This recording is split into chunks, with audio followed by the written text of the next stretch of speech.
رفتار جالب آریانا سعید با مردان امریکایی بعد از ختم کنسرت جدیدش. آریانا سعید در امریکا مصروف چیکار باری است؟ رفتار جالب وی با این مردان و قهر شدن اسیب ساید نامزدش. اکنون آریانا سعید با اسیب در کدام کشور زندگی می کند؟ افشای حقایق و رازهای پشت پرده زندگی آریانا سعید و اسیب ساید. من در این ویدیو پیرامون حقایق همین ماجرا خواهم پرداخت. پس در ادامه با کانال دنیا اینفو باشید.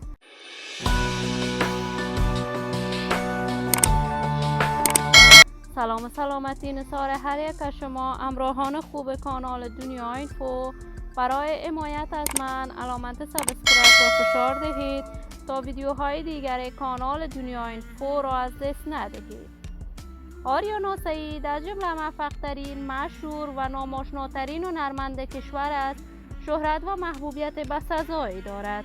آریانا سعید به کارهای هنری‌اش از سن نوجوانی علاقه فراوانی داشت، ولی بارها با مخالفت‌های خانواده‌اش و نامزدش روبرو می‌شد.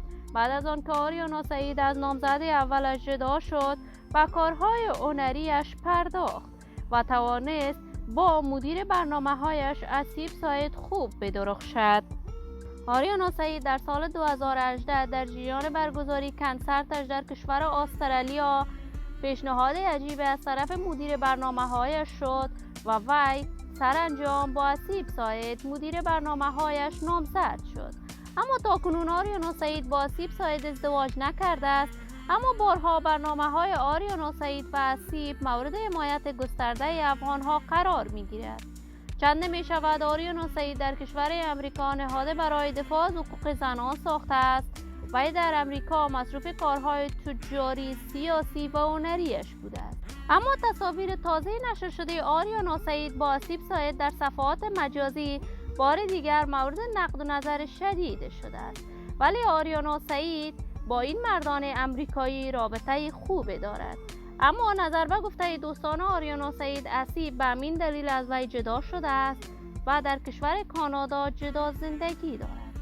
ولی ما آرزوی موفقیت، کامیابی و سعادت برای این هنرمندان از بارگاه عزت الله تمنا داریم و در انتظار نشر تازه ترین برنامه‌های هنری از بانوی دلها آریانا سعید خواهیم بود.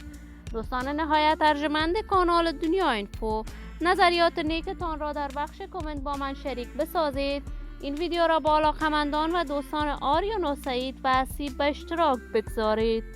اگر تا هنوز دوست کانال دنیا اینفو نشدید، پس برای دوست شدن با این کانال علامت سابسکرایب را فشار دهید تا ویدیوهای دیگر کانال من را از دست ندهید.